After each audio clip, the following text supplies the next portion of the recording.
Bonjour à toutes et tous et bienvenue sur ce tutoriel.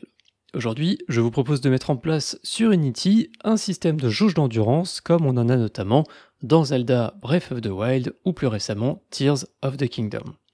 C'est cette petite barre d'énergie qui va définir les actions que le personnage va pouvoir effectuer. Le fait de courir, grimper, sauter ou attaquer va affecter cette barre, va la faire diminuer, puis au fil du temps, lorsque l'énergie de Link n'est pas sollicitée, eh bien elle va remonter petit à petit.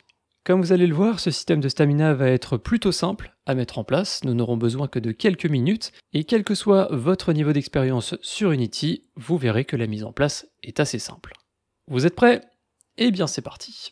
Je suis sur une nouvelle scène dans Unity, et on va donc pouvoir partir de zéro pour mettre en place ce système.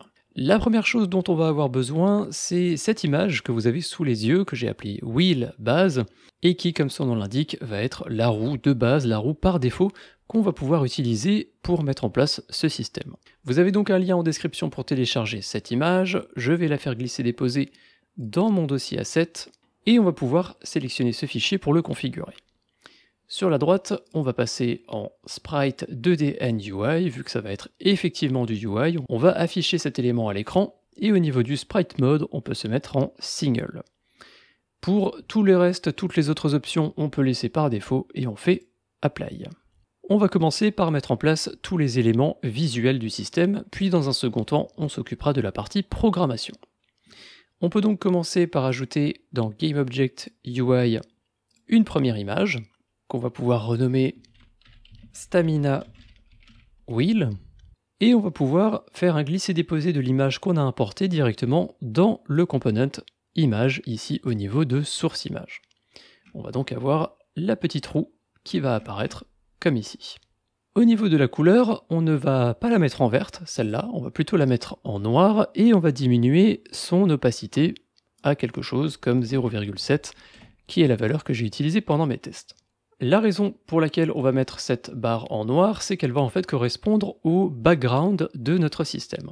Vous l'avez sûrement remarqué, lorsque la barre d'endurance va diminuer, donc lorsque la partie verte va diminuer, elle va progressivement laisser sa place à la couleur de fond. On va ensuite pouvoir sélectionner cet objet dans la hiérarchie, on va le dupliquer, on peut faire CTRL-D, ce qui va donc nous créer cette copie qu'on va pouvoir renommer, et qu'on va appeler Red Wheel, donc littéralement roue rouge. On va aller modifier sa couleur, comme son nom l'indique, on va la mettre en rouge et on va mettre l'opacité au maximum. Encore une fois, en se basant sur ce que je vous ai montré dans l'introduction, vous pouvez voir que lorsque la barre de stamina est consommée, on va avoir un petit morceau rouge qui va suivre la jauge verte pour indiquer qu'elle est en train d'être consommée. Et c'est à ça que va nous servir cet objet. On va pouvoir directement faire un glisser-déposer dessus pour le mettre à l'intérieur de Stamina Wheel pour en créer un enfant. Et cette image, on va changer son type juste ici et on va le modifier en Field, donc en mode remplissage. Par défaut, la méthode sera radial 360, c'est parfait, c'est ce qu'on veut. Le fill origin est à bottom, ça on peut laisser aussi, mais ce qui va surtout nous intéresser, c'est le fill amount qu'on a juste ici et qui va nous permettre de gérer le taux de remplissage de cette image. Et si on commence à jouer avec ce fill amount, on peut voir qu'on a déjà quelque chose qui ressemble pas mal au système qu'on aimerait avoir. Et vous l'avez compris, c'est grâce à cette petite fonctionnalité qu'on va pouvoir créer un système de jauge d'endurance. Mais notre vraie jauge d'endurance, elle est verte. Il faut donc qu'on crée une dernière roue. Pour ça, on va sélectionner Red Wheel. On va refaire CTRL-D pour dupliquer cet élément, qu'on va pouvoir renommer directement en Green Wheel, et comme son nom l'indique, on va aller modifier sa couleur pour mettre un vert qui correspond un petit peu plus au système que l'on connaît. Attention à l'ordre dans la hiérarchie, c'est très important, Green Wheel doit être en dessous de Red Wheel, car c'est l'élément le plus bas qui apparaîtra par-dessus les autres. Et effectivement, on veut que le vert apparaisse tout en haut. Au niveau de la partie visuelle, tout est en place. On va pouvoir maintenant attaquer la partie logique avec l'ajout du script qui va gérer tout ce système. On peut donc se rendre sur Stamina Wheel, on va ajouter un nouveau script, qu'on va appeler Stamina Wheel, on va lui donner le même nom, on l'ajoute, on peut directement ouvrir ce script, on aura besoin des deux méthodes start et update, donc on va les conserver, je vais juste retirer les commentaires, et on va commencer par ajouter quelques variables. Comme le nom de ce script l'indique, on parle d'un système d'endurance, un système de stamina, et il nous faut donc un moyen de suivre l'endurance actuelle de notre système, de notre personnage. Donc pour ça, on va créer une variable privée de type float, qu'on va appeler stamina. Cette variable va rester en privé, elle est purement interne au script, on n'est pas censé la modifier de l'extérieur, c'est ce script qui va faire les calculs et l'utiliser. En revanche, il nous faut quand même un moyen de définir quelle est la stamina maximale pour savoir jusqu'à quel point est-ce qu'on doit remplir la barre et pouvoir également effectuer des calculs. Donc on va créer une autre variable qu'on va marquer comme serializeField, on va la mettre en privé, ça va être une float qu'on va appeler max stamina. J'ai pris l'habitude depuis quelques temps maintenant d'ajouter les serializeFields sur la même ligne que la variable, donc pour ceux qui me connaissent et qui sont un peu habitués à mes tutoriels, ça vous changera un petit peu, mais le principe est exactement le même que si on mettait ça sur 2 lignes. Et on va dire que par défaut, cette valeur sera égale à 100. Lorsque le jeu démarre dans la void start, on va pouvoir dire que la stamina actuelle du personnage va être égale à max stamina. Comme ça, lorsque le jeu démarre, on a déjà toute notre barre d'endurance qui va être remplie. Maintenant qu'on a en place nos valeurs pour l'endurance, il va falloir qu'on les retranscrive sur le visuel, donc sur les roues qu'on a ajoutées précédemment. Pour ça, il va falloir qu'on ajoute une référence à notre roue verte et notre roue rouge, et ces éléments étant des images, pour pouvoir les référencer et les utiliser dans un script, il va falloir qu'on importe unityengine.ui. On va ensuite pouvoir créer 2 variables, serializeField privé, de type image, la première étant green wheel, et la deuxième, on peut copier-coller cette ligne, qui sera red wheel. Maintenant qu'on a nos valeurs d'endurance et nos images, il va falloir qu'on fasse la connexion entre les deux. Il faut qu'on ajoute un moyen de consommer cette stamina. Ici, on va mettre en place l'équivalent d'un système de sprint. Pour ça, dans la void update, je vais vérifier l'appui sur une touche. Je vais faire input.getKey. Très important d'utiliser getKey parce qu'on va faire la vérification au fil du temps. Aussi longtemps qu'on va rester appuyé sur la touche, il faut que l'endurance diminue. De mon côté, je vais utiliser la touche du clavier Left Shift, qui est généralement la touche utilisée pour faire sprinter un personnage lorsqu'on est sur un jeu avec le clavier. On va ensuite vérifier la valeur actuelle de notre stamina, et on va dire que tant qu'on a de l'endurance en réserve, donc tant qu'on est au-dessus de 0, et bien lorsqu'on sprint, cette stamina, on va la faire diminuer au fil du temps. Je vais utiliser une valeur endure que j'ai utilisée pour mes tests, mais on pourra la rendre configurable si on se rend compte que l'énergie est consommée trop rapidement ou trop lentement. Donc cette opération, cette diminution, on va la multiplier par time.deltaTime pour effectuer l'action au fil du temps. Et on va directement aller traiter le cas inverse, donc si on n'appuie pas sur la touche de sprint, alors si notre stamina est inférieure à sa valeur maximale, eh bien elle est censée augmenter. La barre est censée se remplir à nouveau au fil du temps. Et ici, on va pouvoir faire exactement le calcul inverse, donc au lieu de faire une diminution, on va faire une addition.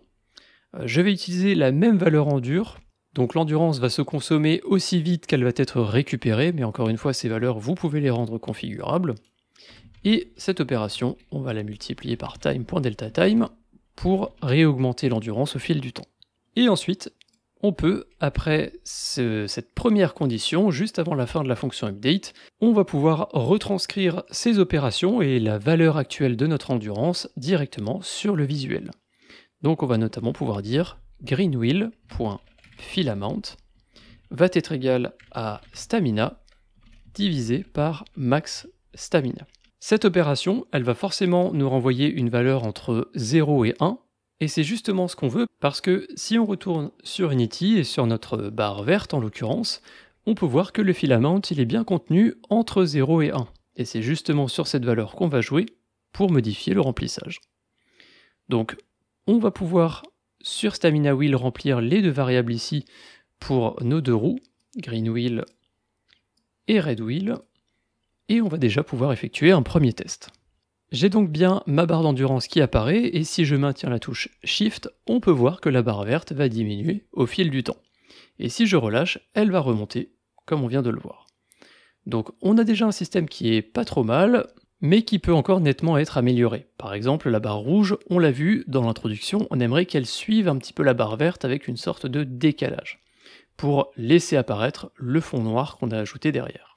Et également, ce qu'on aimerait faire, c'est que une fois que l'endurance est consommée au maximum, une fois qu'il n'y en a vraiment plus, il faudrait que automatiquement l'endurance se remette à augmenter, mais que le joueur ne puisse pas la consommer tant qu'elle n'est pas revenue à son maximum. Donc ça, c'est une petite particularité des derniers Zelda, c'est que si on consomme l'endurance au maximum, eh bien il va falloir attendre qu'elle se régénère entièrement pour pouvoir la réutiliser. Et je vous propose donc de mettre ça en place. On va pouvoir retourner dans notre script et on va commencer par modifier le comportement de notre red wheel. Et en soi, le comportement va être plutôt simple vu qu'il va suivre un petit peu le même fonctionnement qu'on a utilisé ici pour green wheel.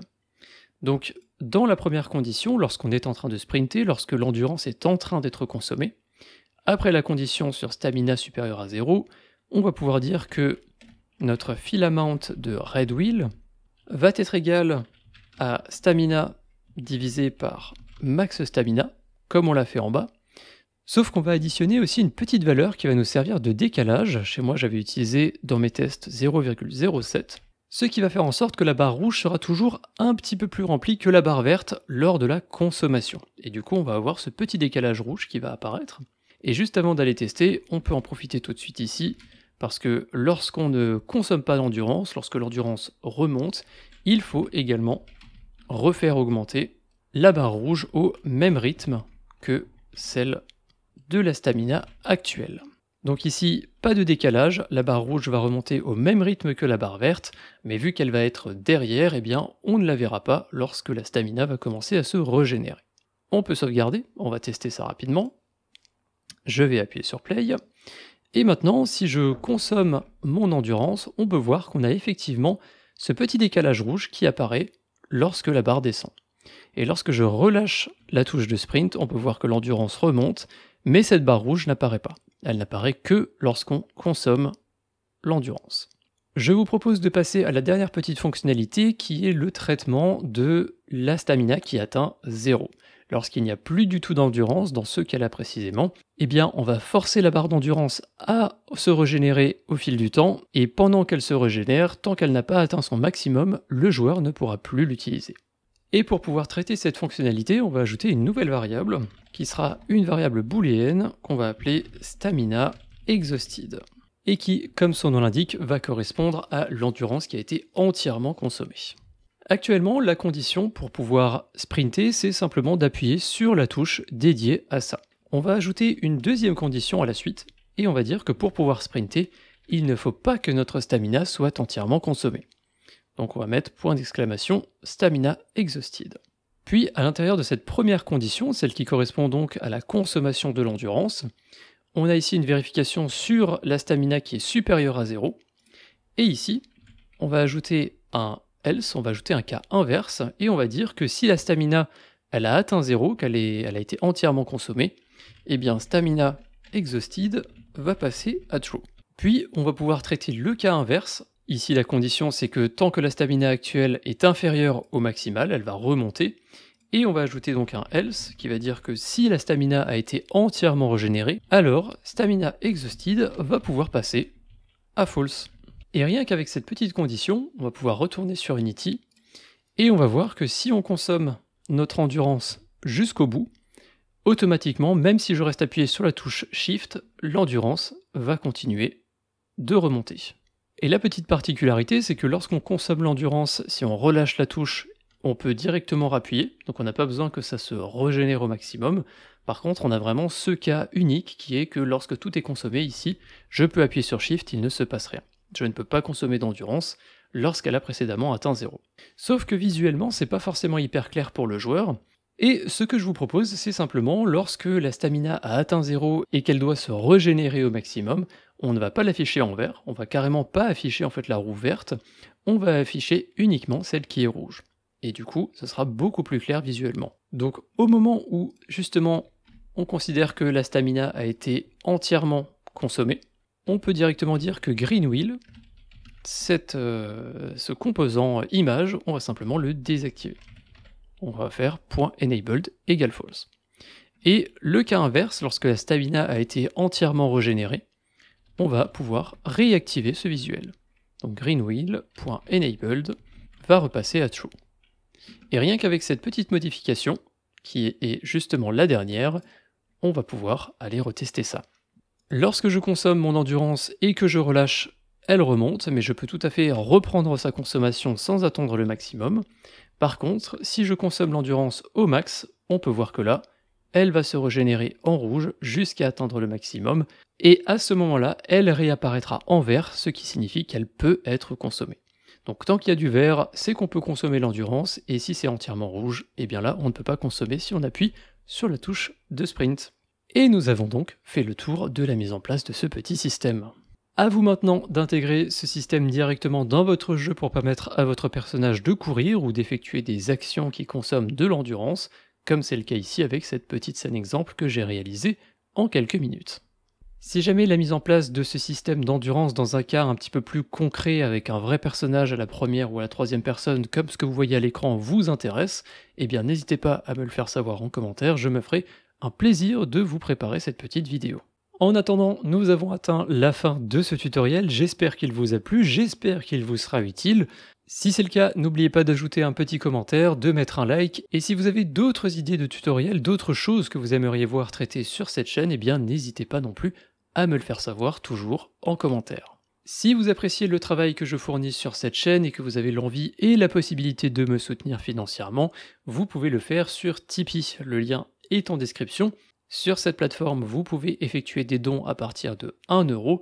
Chaque euro fait la différence et chaque euro me permet d'aller un petit peu plus loin avec cette chaîne. Un grand merci d'avance donc à tous ceux qui feront un tour sur Tipeee, mais vous avez aussi la possibilité de me soutenir gratuitement, et oui, car 2024 marquera l'année de sortie de mon tout premier jeu qui s'appelle Curator, qui est encore en cours de développement, c'est un petit jeu de gestion de musée.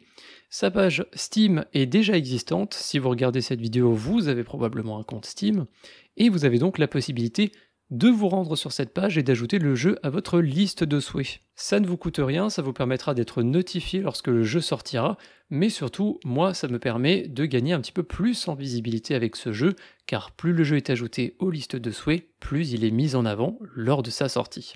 Pensez donc à ajouter mon jeu Curator à votre liste de souhaits. Un grand merci d'avance à ceux qui le feront, c'est très important pour moi, et je vous dis à très bientôt pour d'autres vidéos sur cette chaîne, que ce soit des tutoriels ou du game dev de manière générale. Encore merci et à très bientôt. Salut.